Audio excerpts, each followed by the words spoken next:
마태복음 5장 4절 한 절의 말씀. 지금 팔복의 이 두 번째 팔복을 나눕니다. 같이 우리 한 목소리로 읽도록 하겠습니다. 시작. 애통하는 자는 복이 있나니 그들이 위로를 받을 것임이요. 아멘. 아멘. 여러분 이스라엘의 성지순례를 가시면 여러 군데를 이렇게 보실 수가 있는데 그 중에서 꼭 가보시거나 유명한 곳이 뭐냐 하면 웨스턴 월이라 그래서 이게 글자 그대로는 서쪽의 벽인데 우리가 알고 있기로는 통곡의 벽이 됩니다. 사진 한번 보여주세요. 통곡의 벽이에요. 솔로몬의 이제 제2성전의 이게 서쪽 벽입니다. 솔로몬이 세운 성전 중에서 뭐 전쟁 때문에 많이 허물어지고 서쪽에 이 벽만 남은 거죠. 이스라엘 유대 사람들은 이 서쪽에 남은 이 성전 벽들만 해도 소중하다고 여겨서 하나님 늘 성전을 새로 세워지게 해주십시오 하고 이렇게 기도하고 그랬는데 나중에 이제 신약 시대쯤 오면 로마 군이 유대인들이 자꾸 결집해서 독립을 꿈꾸니까 아예 이 통곡의 벽에 접근을 못하게 합니다. 출입 금지를 시켜버려요. 그러니까 유대인들이 견디다 못해서 로마에 부탁을 해요. 1년에 한 번만이라도 가게 해주십시오. 1년에 한 번만이라도 거기 가게 해주십시오. 그래서 1년에 한 번 가서 이렇게 기도하고 그래서 통곡의 벽이 된 겁니다. 거기 가면. 근데 지금은 잃었던 나라를 이스라엘이 회복하고 여기에 원래 주둔했었던 팔레스타인이 옆으로 오히려 밀려나고 이게 이제 늘 항시 유대인들이 여기에 가서 기도하고 유대인 랍비들이 여기에서 광장에서 가르치기도 하고 이렇게 하죠. 근데 이제 반대로 어떤 현상이 일어났냐면 팔레스타인 사람들이 여기 쫓겨났지 않습니까? 그러니까 이제 여기를 찾지 못해서 가슴 아파하고 그리고 요 건너편으로 가면 그 무슬림들의 모스크가 또 지어져 가지고 세 개의 종파가 이 성전 이 지역이 자기 거라고 주장하는 그런 상황이 된 거죠. 얼마나 애통해 하겠습니까? 오늘 성경에서 말하는 애통하는 자는 복이 있나니 하나님의 위로가 그에게 있을 것이다 했을 때 이들이 애통해 하는데 예수님이 말씀하시는 이 애통함은 이거보다 더 큰 의미입니다. 예수님 말씀하시는 애통함. 사진 하나 더 보겠습니다. 아프가니스탄에 주둔했던 미군이 이제 싹 철수를 했어요. 이제 한 1, 2주 됐죠. 정확하게. 20년 동안 주둔했던 미군이 철수하면서 이제 마지막으로 수송기에 이제 미국의 사람들과 또 일부 물자들을 실어 나르려고 갔는데 여기가 이 벽이 뭐냐면은 그 아프가니스탄의 카불 공항의 벽이에요. 담장입니다. 여기를 넘어가서 그 수송기를 타려고 어떻게 했든지 거기를 탈출하려고 이렇게 했었는데 또 넘어가서 어떻게 하면 총으로 막 쏘고 막혀 있고 그러니까 여기를 넘어가지 못해서 지금 애통해하는 그 장면입니다. 참 안타깝죠. 우리가 이 부분에 대해서 좀 기도해야 될 부분 필요도 있고 관심 가지고 좀 지켜봐야 될 부분들도 있습니다.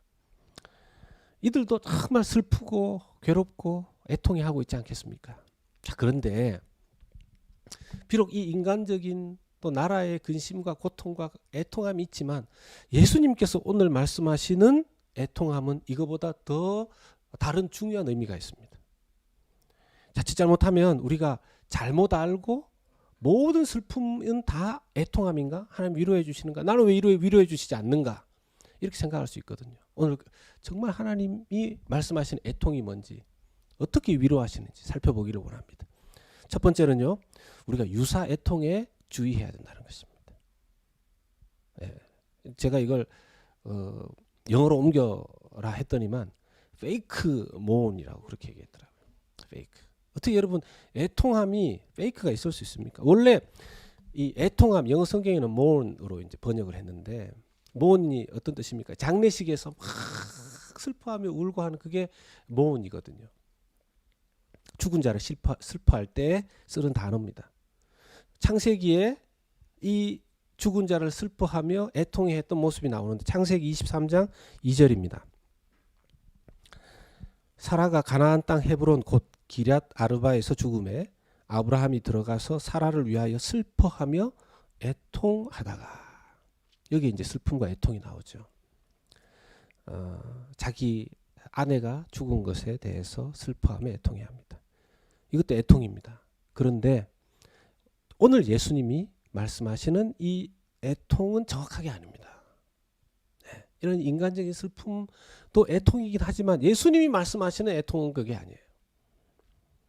그러면 예수님 말씀하시는 참된 애통이 뭐냐를 알아보기 전에 이 스펄전 목사님의 멘토가 되시는 유명한 청교도 목사님 토마스 왓슨 목사님이 거짓 애통, 페이크 애통에 대해서 말씀하신 부분이 있어서 먼저 나누면요. 이건 이제 거짓 유사품 애통입니다. 가짜 애통입니다. 자기 연민 절망의 애통입니다. 자기 연민과 절망의 애통. 뭔가 슬픈데 그냥 슬픔이 자기에게서 끝나버리는 거죠. 예를 들면 가룟 유다가 있어요. 가룟 유다는 예수님을 배반해놓고 나중에 자기가 후회합니다. 그리고 그 받은 은전을 바리새인들과 제사장에게 갖다 주면서 다시 원래대로 돌리고 싶습니다. 근데 결국은 어떻게 합니까? 자기 스스로 목숨을 끊어버리죠. 만약에 그가 그 슬픔 속에서 그 후회를 예수님에게 가지고 가서 예수님 잘못했습니다. 선생님 정말 잘못했습니다. 이랬다면 이게 진짜 애통으로 바뀌었을 거예요. 근데 그는 자기 연민으로 끝나버립니다. 우리도 그래요. 자기 스스로 슬픔에서 나오지 않고 자기 혼자서 계속 슬퍼하고 이 자기 연민이에요. 이건 가짜 애통입니다. 이건 유사품 애통이라는 거죠. 두 번째는 위선의 눈물입니다. 위선의 눈물. 이 뭐가 위선의 눈물이냐 하면 쉽게 말하면 이제 악어의 눈물이라고 그런대요. 악어의 눈물. 왜 악어의 눈물인가? 악어가 강을 이렇게 다니다가 사람이 먹잇감이 이렇게 보이면 그 사람을 보고 잠시 눈물을 흘린답니다. 예, 그래 놓고 잡아먹어 버리는 거죠. 그걸 뭐 악어의 눈물이라는 거예요. 위선자. 성경에 나오는 위선자 대표적인 사울 왕이 있죠. 다윗을 질투하고 죽이려고 그렇게 추적하고 다닙니다. 근데 하나님께서 늘 그러면 안 된다. 가르쳐 주시잖아요. 그럼 그때 또 막 하나님 잘못했습니다 그래요. 위선의 눈물이죠. 진짜 눈물이 아니에요. 가짜죠. 끊임없이. 세 번째는 억지 눈물입니다. 이 억지 눈물의 대표자는 누구냐 하면 가인이에요. 가인. 창세기에 나오는 척살인자 가인. 가인이 자기 동생 아벨을 죽여놓고 나중에 하나님 앞에 벌 받을까봐 내 죄과가 중하오니 막 이러면서 하나님 앞에 막 애통해야 합니다. 이건 가짜예요. 이건 억지로 죄 짓는 자기 자신을 돌봐달라는 겁니다. 그럼 네 번째, 외식의 눈물입니다. 이건 사람들한테 보여주려고 흘리는 눈물이에요. 누구겠습니까? 대표적으로 바리새인들. 진정한 회개의 눈물이 아니라 하나님께 보여드리고 사람에게 보이려고 하는 눈물입니다. 하나님 앞에서 사람들이 있는 데서 막 울고 하나님 이랬다가 돌아서서 싹 나오면 눈물 싹 닦고 원래대로 돌아가는 거죠. 외식의 눈물이고. 마지막으로 다섯 번째는 헛된 애통.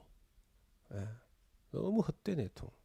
어떤 거냐면 탐욕에 젖어서 자기가 원하는 것 얻지 못해서 애통해하는 겁니다. 대표적인 사람이 누구냐 하면 이스라엘의 왕 중에서 아합 왕. 탐욕이 뭐 엄청났지 않습니까? 자기가 왕인데 어느 날 이스라엘이라는 지역에 포도원을 봤는데 와이너리, 포도주 좋아했나 봐요. 와이너리 이렇게 보면서 그 포도밭 주인 이름이 나봇이었죠.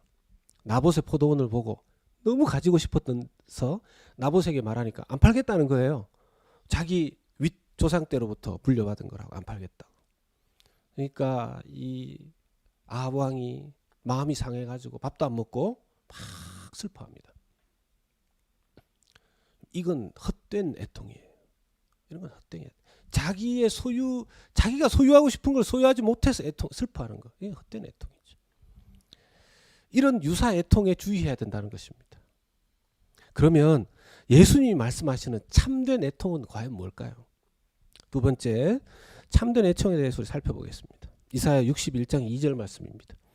제가 파워포인트를 잘못 줘서 21장이라고 되어 있는데 61장 2절입니다. 같이 한번 읽어보겠습니다. 시작. 여호와의 은혜의 해와 우리 하나님의 보복의 날을 선포하여 모든 슬픈 자를 위로하되. 아멘. 우리가 예수님이 말씀하시는 참된 애통을 이해하려면 이사야서 61장 1절과 2절 말씀을 들여다봐야 됩니다. 왜냐하면 이 애통함에 예수님의 말씀의 근거가 이 이사야로부터 출발하기 때문에 그렇습니다. 세례 요한이 하나님 나라를 광고하지 않았습니까? 회개하라. 천국이 가까이 왔다. 예수님께서 세례 요한이 죽고 나서 공생애를 시작하시면서 첫 메시지가 회개하시오. 천국이 하나님 나라가 가까이 왔습니다. 라고 얘기했습니다. 그러니까 맥락이 맞아 들어가는 거죠. 이 하나님 나라가 가까이 왔다라고 할 때 이제 예수님께서 전하시는 메시지 속에 어떤 중심이 들어있냐면 예수님의 메시지의 중심은 하나님 나라라는 겁니다. 하나님 나라. 이 유대인들은 하나님의 선택된 백성임에도 불구하고 모든 생각들이 다 땅의 생각으로 바뀌어져 버렸어요. 그러니까 하나님 나라에 대한 생각들을 잊어버린 거죠. 그런데 하나님 나라의 생각들을 가지고 있었던 사람들이 누구냐 하면 선지자들이었습니다. 원래 이사야는 나라를 참 사랑하는 사람이었어요. 애국자였죠. 요시야 왕이 죽던 해에 나라가 망할 것처럼 자기 나라를 너무 사랑하는데 개혁을 부르짖었던 요시야 왕이 죽어버리니까 자기 나라가 망할까 싶어서 성전에 들어가서 기도합니다. 원래는 나라를 품고 기도했던 사람이에요. 자기 유대 땅 나라를 품고. 그런데 그 기도를 하다가 무엇을 경험하게 됩니까?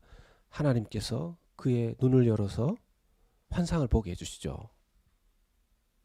천사가 모여서 하나님의 영광을 찬양하면서 날개짓하면서 있는 것을 보게 됩니다. 그때 이사야가 뭐라고 고백합니까? 화로다. 나는 죽게 되었도다. 이때 이사야가 하나님 나라를 보게 되고 이사야의 모든 예언 속에 하나님 나라가 그 속에 들어있는 것입니다. 우리가 예수 그리스도를 믿고 천국 시민이 되었다면 우리의 관점이 이 땅의 관점에서 하나님 나라의 관점으로 바뀔 수 있어야 됩니다. 그러니까 오늘날 아프가니스탄의 아픔을 보면서 단순히 슬프다가로 끝나면 안 되고 슬퍼해야 되지만 하나님 나라의 관점에서는 어떻게 슬퍼하며 어떻게 구체적으로 행동해야 될 것인가.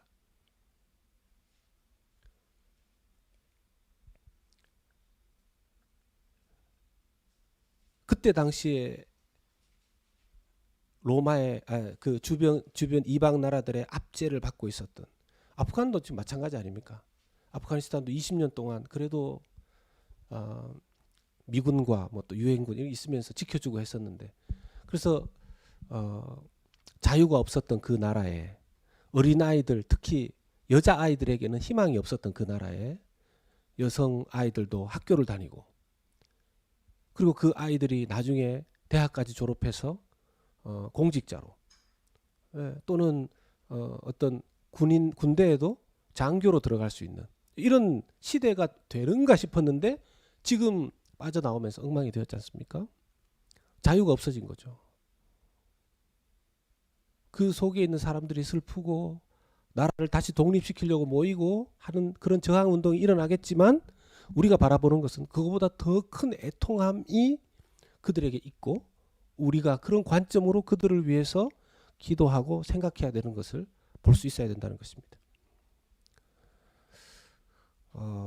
하나님 앞에서의 영적 상태를 점검하면서 애통해야 참된 애통이 됩니다. 종교개혁자 마틴 루터가 종교개혁을 일으키기 전에 자기 친구와 함께 여행을 하다가 자기 친구가 자기 눈앞에서 번개에 맞아서 벼락에 맞아서 새까맣게 타들어가면서 죽는 장면을 보게 됩니다. 그 장면을 자기가 직접 경험하면서 자기의 인생을 어떻게 살아야 되는지, 내가 비록 수도사이지만 그냥 단순히 형식적으로 믿어서는 안 되겠다. 인생의 진짜 의미가 뭔가. 어느 날 하루아침에 새까맣게 타서 죽을 수도 있는 인생인데 어떻게 살아야 되는가. 인생의 깊은 의미를 더욱 추구하는 마틴 루터가 된 거죠.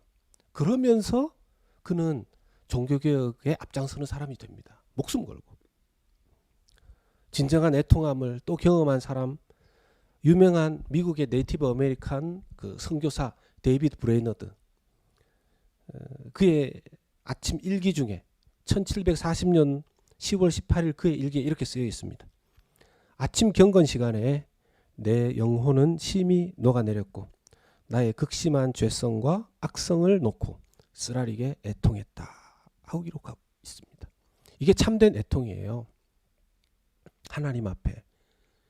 그래서 여러분, 지난주에 우리가 살펴본 팔복 첫 번째, 심령이 가난한 자는 복이 있다 그랬을 때, 심령의 가난함이 뭐라 그랬습니까? 내 심령의 영적 파산 상태. 내 심령 안에는 내가 나 스스로 나를 구원할 수 있는 아무런 재료도 없다는 것.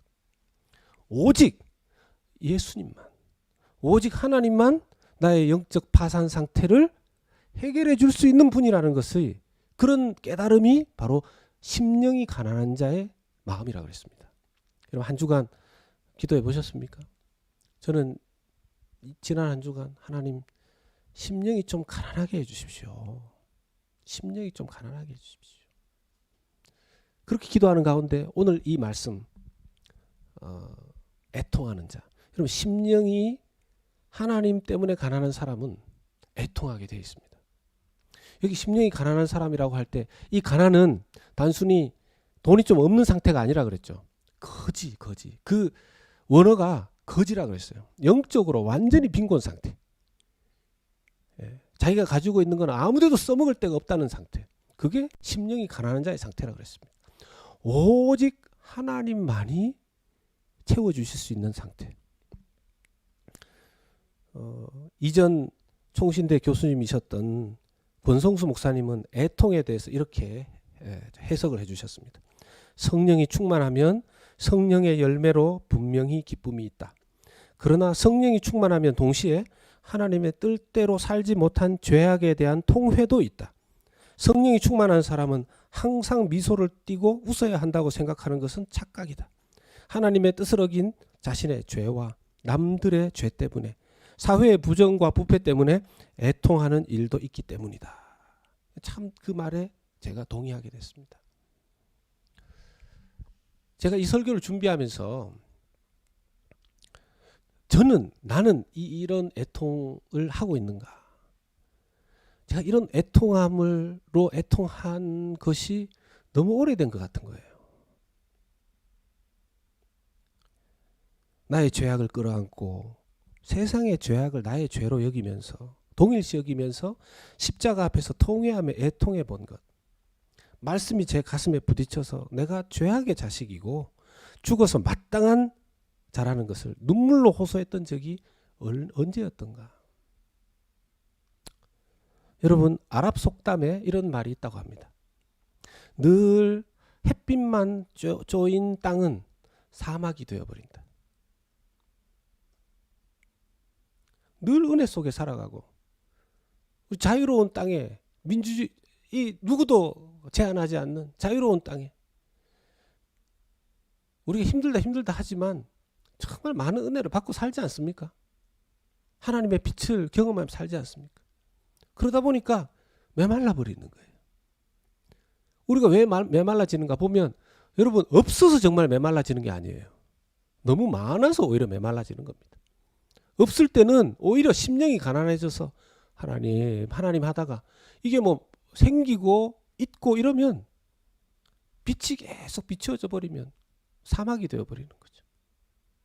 돌아보면 정말 하나님 앞에서 제가 정말 죄인입니다.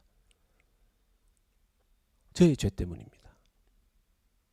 제가 하나님 앞에 당장 죽어도 되는 인간입니다. 그렇게 애통인데, 여러분 느헤미야를 아시죠? 느헤미야가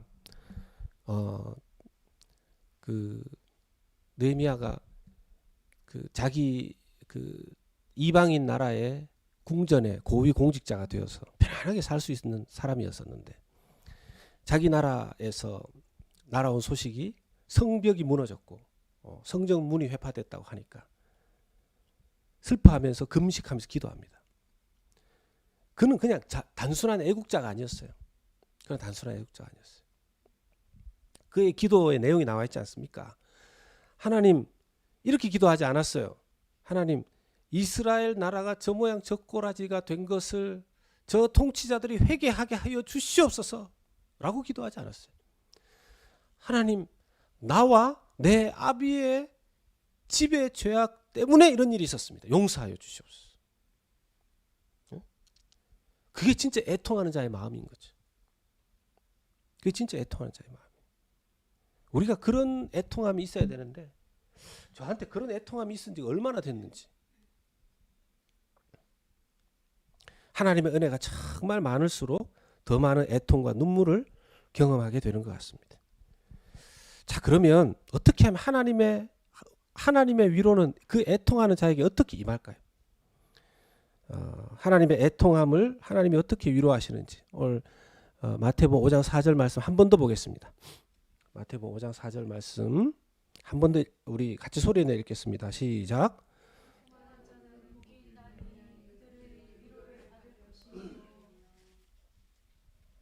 애통하는 자는 복이 있나니 하나님의 위로가 온다 그랬는데 하나님의 위로가 어떤 식으로 올까요?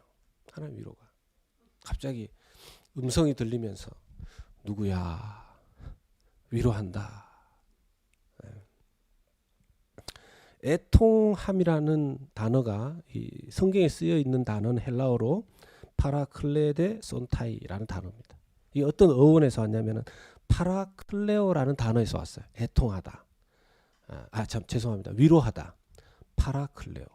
근데 그러면은 파라클레오라는 단어는 두 단어의 합성어거든요. 파라라는 단어는 오늘날 이렇게 영어 중에 또 있지 않습니까? 패러. 이렇게. 네, 패러. 패러글라이딩. 그러니까 옆에, 곁에 이런 뜻이 이제 파라라는 뜻입니다. 클레오라는 뜻은 뭐냐면 부르다 이런 뜻이 있어요. 그럼 파라클레오가 되면은 어떤 뜻이 됩니까? 파라클레오. 예, 옆으로 부르다. 옆으로 부름받다. 이런 뜻이 있는 거죠. 이 시제가 수동태 미래형이에요. 그러면 위로가 있다. 이것은 자기가 자기 스스로를 위로하는 것이 아니고 하나님에 의해서 하나님께서 직접 위로하신다 하는 뜻이 되는 것입니다. 어떤 방식으로요? 파라클레오. 옆에 오셔서. 내가 하나님 앞에 애통하고 하나님 정말 죄인 중에 죄인이 저고 그냥 어떻게 깨닫고 보니까 늘 저 자신의 의만 하나님 앞에 주장하고 저희 가족들의 안위만 하나님 앞에 염려하고 그저 우리 교회 이 땅 이 나라 이랬는데 하나님 앞에 하나님 나라의 관점으로 탁 자기를 보니까 너무 본성이 약하고 이기적이고 그런 우리 자신을 발견하면서 애통해하고 하나님 이거 저는 이거 안 되겠습니다. 저는 이거 뭐 안 되는 인간인 것 같습니다. 하나님 도와주십시오. 그럴 때 하나님께서 뭐라고 하신다는 어떻게 위로하신다는 겁니까? 우리 곁에 오셔서 내가 너의 곁에 있다. 여러분 믿으시기 바랍니다. 믿으시기 바랍니다.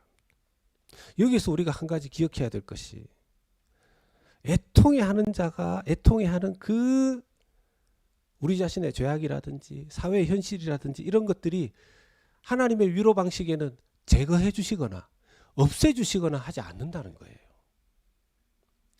지금 이 코로나 상황 속에 정말 좀 백신하고 뭐 이러면서 좀 가라앉을 것 같았더니만 또 다른 뭐 변이들이 일어나고 그러니까 이제 한 가지 질병만에서 우리가 힘들어하는 게 아니라 거기에서 파생되는 수많은 경제적인 이 어려움들, 정치적인 것들을 막 연결시키고, 이 뭐 문화적인 것들도 그렇고 정말 힘들어지는 상황 속에 우리가 살고 있습니다. 잘 버텨서 이제 조금 괜찮아지나 싶었는데 또 다른 어려움이 계속 오니까, 사람이 어려울 때가 언제입니까? 한두 번 맞을 때가 아니에요. 때린데 또 때릴 때 아닙니까? 이게 한 번 힘들어서 일어섰을 때, 사업하다가 한 번 어려웠을 때는 사람들이 한두 번 정도는 이러는데, 이게 두 번, 세 번 반복되면 이거 노력해 보다가 안 되면, 지금 그런 상황에 있는 거죠. 없애주십시오, 없애주십시오 기도하는데 하나님, 뭐 우리 전능하신 하나님이 이걸 없애주실 수도 있지만, 하나님의 위로 방식은 이것을 없애시거나 이것을 제거시키시는 것으로 위로가 아니라 하나님의 임재로, 하나님이 우리의 곁에 오심으로, 하나님의 문제보다 더 크신 하나님께서 우리를 만나 주심으로 우리를 위로해 주시는 줄로 믿습니다. 그러면 우리가 어려움 속에서도 이 길을 갈 수 있는 거예요. 어려움 속에서도. 이게 하나님의 위로 방식이에요. 여러분, 때로는 우리가 너무 힘들고 어렵고 고통 중에 있을 때 누구의 말이 위로가 안 될 때가 있지 않습니까? 속으로는 그래요. 당신은 이걸 내 마음 알겠습니까? 근데 그럴 때 정말 위로가 될 때는요, 자기를 정말 사랑하는 사람이 그냥 옆에 와서 가만히 앉아가지고, 제가 옆에 있습니다, 옆에 있어 드리겠습니다, 이걸 경험한 성경의 사람도 있습니다. 시므온. 누가복음 2장 25절 말씀, 우리 누가복음 2장 25절 말씀 같이 한번 읽어보겠습니다. 시작. 예루살렘에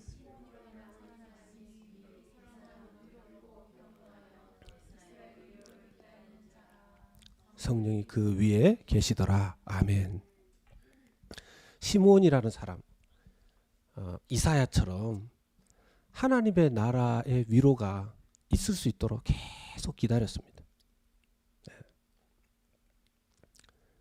그러다가 어느 날 하나님의 나라가 확 회복된 것이 아니고, 어떤 방식으로 하나님께서 오랫동안 기다리고 애통해 했던 시몬을 위로하십니까? 예수님 만나잖아요. 예수님 오심으로. 예수님 오심으로. TV 앞에 계신 성도님들, 그리고 지금 예배하신 우리 사랑하는 성도님들, 그 어떤 위로보다 예수님이 내 곁에 계시는 그 위로를 경험하시게 되기를 주의 이름으로 축원합니다. 그분이 나와 함께 내 곁에 계시는구나. 파라클레오, 파라클레오. 완전히 어려워졌다고 생각하는데 하나님께서, 예수님께서 내가 너의 곁에 있다. 저는 이럴 때도 막 위로되거든요. 제가 막 외롭게 혼자 있다 싶을 때 어떤 분한테, 저는 주로 이제 위로하는 자가 되어야 되는 입장인데, 위로하는 자가 되어야 되는 입장인데, 저도 뭐 어떤 때는 위로받고 싶은 때가 있지 않습니까? 그러니까 그럴 때는 이렇게 가까이 있는 사람도 위로가 안 돼요. 그럴 때는 막 당신이 더 위로를 해야 되지 않겠습니까? 이런 얘기나 듣지. 제가 뭐 이렇게 괜히 위로를 기대했다가 더 막, 그럴 때 누군가에게 한마디, 목사님 뭐 기도하고 있습니다. 아무것도 아니지. 요즘 약간 갱년기가 와서 그런가. 그런 사소한 한마디 이거 받고 그 눈물이 나는 거예요.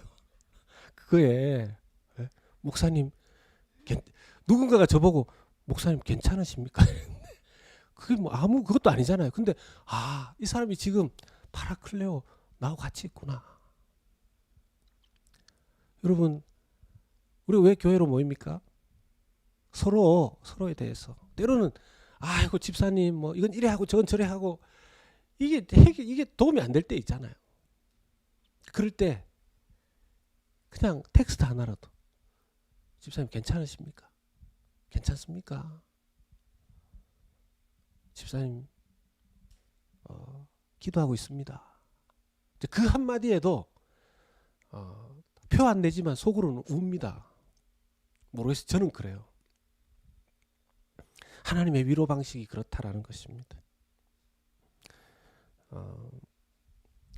얼마 전에 말씀드렸던 제가 이제 구제하고 좀 선교의 부분에서 좀 이렇게 시행을 하겠습니다. 이렇게 말씀드렸는데 우리 애만 소중한 게 아니고요.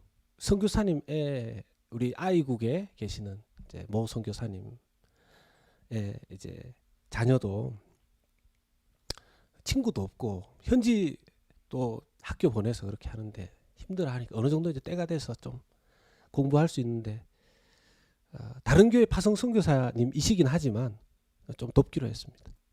그 자녀를 위해서. 또 어떤 선교사님도 얘기 들어보니까 굳이 믿음으로 선교하시겠다고 뭐 하시는데 그분도 자기 자녀가 다 장성해서 이제 좀 학교 가야 되는데 그분도 좀 우리 교회가 조금이라도 일부라도 좀 섬기기로 했습니다. 또 그리고 또 어떤 분은 자기의 상황이 지금 수감되어서 그 안에서 지금 자기를 돌아보면서 자기를 회복하기 위해서 애쓰는 그런 분도 계세요. 그런 분도 좀 우리 교회가 격려해 드릴 수 있었으면 뭐 많은 어떤 도움이 아니라 우리 교회가 하나님 앞에 하고 싶은 메시지는 우리가 당신과 함께 있습니다. 우리가 당신 곁에 있습니다. 제가 아는 한 분 선교사님은 이제 아라비아 반도에서 중동의 한복판에서 사역하시는데 여자 싱글이세요. 이제 계속 생각이 나가지고 연락해 봤더니만 아직도 싱글이시더라고요. 독신의 은사가 있는 게 아니라 저보고 그래, 목사님 저도 결혼하고 싶은데 근데 그 어려운 지역에 코비드 때문에 미국 선교사님들 다 나갔는데 여성 혼자서 홀로 지금 거기에서 있을 때까지 있어 보겠다는 거예요. 이제 그 신분적인 문제 때문에 저하고 대화하면서도 여러분 아시죠, 그죠? 그 단어 자체 이렇게 종교적인 거 다 빼야 되는 거. 해도 이렇게 이니셜만 탁탁 써서 이렇게 해야 되는 거. 하고 주고받고 기도하겠습니다. 딴 거보다 기도하겠습니다. 너무 막 좋아하는 거예요. 너무 좋아하는 거예요. 외롭게 있다가 아프가니스탄 지금 자유가 박탈당하고 아비규환 아닙니까? 특히 저는 이제 가슴 아픈 게 어린아이들과 특히 여성 어린아이들. 여러분 전쟁이 일어나면 제일 물론 남자들도 많이 죽죠. 남자들은 그 다음번 전쟁에 그 사람들이 되기 때문에 군인들이 되기 때문에 그냥 막 죽이죠. 근데 여성들은요 아주 뭐 차라리 죽는 것보다 더한 고통을 당하지 않습니까? 예, 유린당하잖아요. 유린당. 자유는 제한다. 말씀 맺겠습니다. 개인적인 애통함이 너무 메말라버린 시대 속에 살아가고 있습니다. 이사야서 66장 2절 말씀 보면 하나님 통회에 눈물을 흘리는 자들을 위로하시고 심령에 통회하며 내 말 듣고 떠는 자 그 사람을 내가 돌보려니 와 하셨습니다. 예수 그리스도의 구원이 완성되고 하나님 나라가 우리에게 임하는 그날 하나님께서는 모든 눈물을 우리에게 씻어주시고 위로해 주실 것입니다. 코로나가 여러 모양으로 우리의 삶을 고단하게 만들고 우리 속의 슬픔이 그냥 자기 연민으로 끝나지 않도록 애통함의 자리에까지 나아가야 될 것입니다. 우리의 고통이 없어지고 제거되지 않더라도 주님이 우리의 곁에 오셔서 임재하심으로 우리를 위로해 주시고 우리가 다시 그 임재의 힘으로 이 길을 가게 될 줄로 믿습니다. 이번 한 주간 지난주에 하나님 심령이 가난한 자의 은혜를 주십시오 기도하셨는데 이번 주부터 연결해서 하나님 바르게 참된 애통함의 은혜를 주십시오 하며 나아갈 때 하나님 주시는 위로와 은혜의 복을 경험하시는 성도님들 되시기를 주 예수 그리스도의 이름으로 축원합니다. 아멘. 우리 함께 찬양하기를